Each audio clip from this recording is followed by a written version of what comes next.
Women are going to be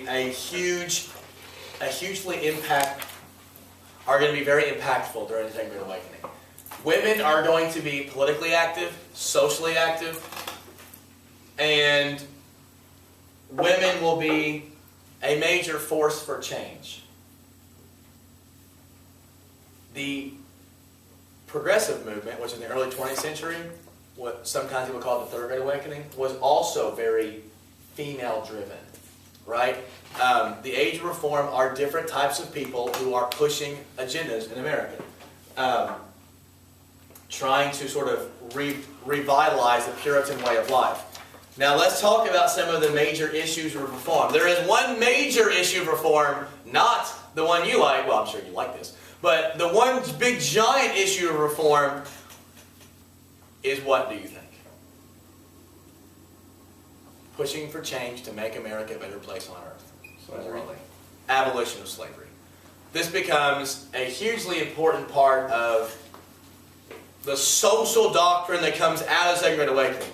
It's not that in churches everyone's like, you must believe in the abolition of slavery. It is remember, this is a movement that takes years and years and years. But people are trained to think about making the earth better while we're here. What's the greatest evil in America at this time? Slavery. And so people now, one reason why I used to think before I became a teacher, I just never got why the North cared. The South left, good riddance.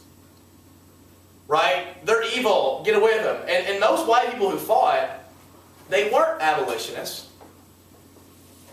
But what we're going to start to see is slavery goes from being sort of intellectual, this is a really bad thing, to becoming a moral evil. Does that make sense? Where you morally detest it. It gets into who you are. Does that make sense? Another big issue of reform is women's rights. Right? Women getting political rights. Women achieving social rights. Another huge issue of reform is what, Taylor? Abolition of alcohol. Temperance, right? Trying to reform alcohol laws, to get rid of alcohol. So not all of these were winners. Another one that's very dear to many women's issues is education. Women are seeing that children don't have political advocates, right? They don't have a voice. And so women, as they begin to get a little bit more power politically, and obviously, again, this isn't like, this starts 1830 and by 1831 everybody's educated, right? We're talking about decades of change. Women become the voice of kids who need education. And this is going to start coming out of the Second Great Awakening. And so is prison reform. For instance, people can look at prison two different ways. One, that if Michaela does something bad, then you go to jail to be punished. What's another way to look at jail? She goes to jail to be reformed, right? We don't want you just to punish you for 30 years and you come out the same horrible Michaela, right? We want you to be reformed while you're in prison and come out a new and improved Michaela. Because no one wants what we got now. We can't have that anymore. So don't you still hear people talking about, is prison about reforming and making people better? Or is it about punishing for something that you've done? Because sometimes it's both and sometimes it's one or the other, right? Okay, one is about the mentally ill. Another one is mentally ill. Mentally ill people were very poorly treated and did not have someone to speak up for them. Another is ending war. As time goes on, when we get to the progressive movement, so essentially the mothers and grandmothers during this era, their kids will be, many of these women will be moving towards socialism. Who's Helen Keller, by the way? Deaf, mute, blind. She also was a radical socialist. You don't hear this much in literature because they don't want to talk about this, but you will in Zen. She was a radical socialist. Many of the women who get stuff done were socialists. Have you ever heard of Jane Addams? She won the Nobel Peace Prize in 1931. She founded these houses where people could go and immigrants in Portland could go and get job training and live and get education and rise up in society. She was a socialist. There are a lot of these women, the grandparents of these women are going to be pushing for very, very liberal ideas. It starts with church, and they're also very religious women. Okay, so now let's talk about crusading against alcohol. Does anyone have any questions? This isn't even important. Does anyone have any questions? No one cares about this. Does anyone really want to hear about This this? didn't even last. Who The cares? abolition of alcohol. That's my question. Do what? I want to hear every single little tiny detail about the abolition of alcohol, so I can have as much evidence as I want about the abolition of alcohol. Well, since you want to know something so you can have evidence, then I am duty-bound to perform such act. First of all, why do these women want to get rid of the consumption of alcohol? They're stupid. Do what? Just kidding. It makes men more terrible. It makes men terribler. They get wrong. Oftentimes, men can become abusive. By the way, was it only men drinking? No. No. It was children too. It makes it was young men, like my son.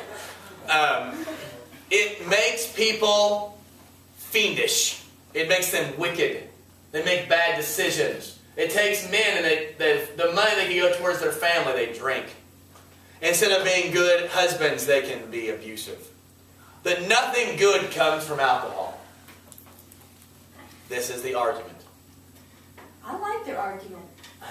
Well, Obviously, it didn't win. it wasn't just average people. It was clergy abused alcohol. Alcohol was a way people thought to escape their problems. Others said, well, don't drink and fix your problems. Sounds about right. Yeah.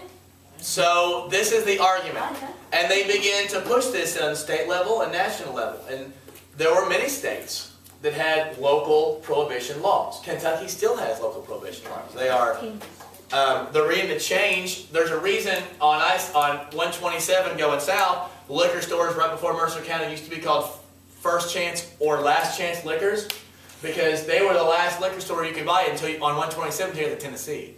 Mercer, Boyle have now, some are wet and some are moist, right, where you can sort of drink in some and can't drink it in certain areas. It's called moist, not wet. Plenty of Kentucky counties are still dry. Georgetown's dry, isn't it? No. Hey, why do I think Georgetown? I don't know why I said that. What is from Georgetown? So. It's not, but it has had and still has more restrictive alcohol laws than places like Lexington or Louisville does. Louisville is a city that has a much higher like Catholic and immigrant population, and has always, I mean, the idea you couldn't buy beer on Sunday was ridiculous to me when I came to this area. Not even like on NFL Sundays, right? I thought there'd be like some sort of exception, right? Or like Super Bowl. What we start to see is people also arguing for getting rid of hard alcohol, right? Beer and wine, maybe some sort of like cultural relevance, but maybe hard alcohol could be. And so, what are the results of this? Well, the results are people started drinking less. This did have an effect. The American Temperance Society becomes literally an organization whose sole purpose is to try to get people to stop drinking alcohol. And people, not everyone quit drinking alcohol, but there was less drinking specifically amongst women. And hard alcohol, people stopped consuming as much. So there was, if you want to call it a positive effect, and clearly, is alcohol good? Is alcohol good for people? No. You can't argue that alcohol is good for people. Well, that's not true. There are studies that show that a glass of wine or one beer a day actually reduces the risk of heart disease. But in the end, alcohol is not great for you, right? It is culturally part of some different religions and ethnicities, and that's fine. But you still can't argue it's good for you, right? And there are many who are still working for its abolition in some form today. Taylor being one of them, and your sister Erin another. So, are there questions? Anything else you'd like to know about this? Why it came back? Why alcohol came back? Yeah. Riot. Well, this is before. No, we literally had an era of prohibition, which obviously we'll get to in the 20th century, which lasted for 14 years. Right, it starts in 1919 and goes to 1933. It's the 18th Amendment. What we saw. One, you want me to talk or you want to talk? wasn't him. I didn't say that. That wasn't him. So, Oh, who said it? I don't know. What? Okay, well, when I'm talking, please don't talk. There was a time when reducing alcohol is good, right? For society, obviously we have less crime, we have things like that. That being said, what happens when you outlawed alcohol was the opposite intended effect. You had an increase in crime, right? That's when the mafia started. Well, they didn't start, but that's when the mafia got really powerful, right? That's when the mob starts becoming powerful, people like Capone, because they can sell something that everyone is going to use. A good example today is drugs. Drugs are not good for people, right? We can all agree with that. But because the drug trade is so huge, massive amounts of violence have happened, specifically in Mexico and northern Mexico, right? Because of the drug trade. And many people say that if you legalized drugs, you are going to get less violence because instead of gangs selling it, you just have businesses sell it, right? Instead of having the mob sell beer, Budweiser sells beer. Does that make sense? And so it can be regulated more easily, where you can actually have laws about drinking and driving, you can have laws about who can get it and who can't get it. When it's illegal, then anyone can break the law and it becomes less regulated. It also becomes hard to enforce, right? I mean, enforcing someone selling somebody a beer is really hard to do all over the country. So you use a lot of manpower. In fact, a friend of mine who's a DEA agent, he wishes they would legalize pot because the punishments for smoking pot aren't that big. But they spend a lot of time and effort going after people who are dealing pot. Does that make sense? So, however you feel about that is how you feel about it. But you can sort of see it that while it's not good for people, dealing it illegally in the end is also creating crime, which is one reason why they quit. And also Americans drank a lot either way. All right. Tomorrow we get into, oh God, tomorrow we start women's rights. It only gets worse from here. First prohibition, then women's rights. It gets better. Hi, Mr. Simon. What do you